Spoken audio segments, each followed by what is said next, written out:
And finally, here we are in front of PORTACENTER 400, the new PORTACENTER with a bigger envelope. So this is adding to our PORTACENTER line.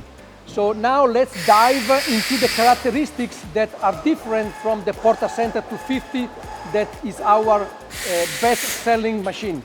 So this machine, we double up the rapid axis, so the speed is double.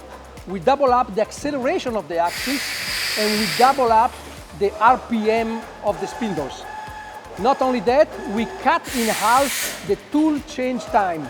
All this to reduce the non-cutting time and make your component even faster than before.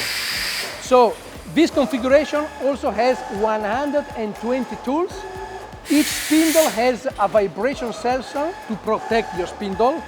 And another new feature is the 5-axis that is coming up with the torque motor in order to have a continuous machining during the process.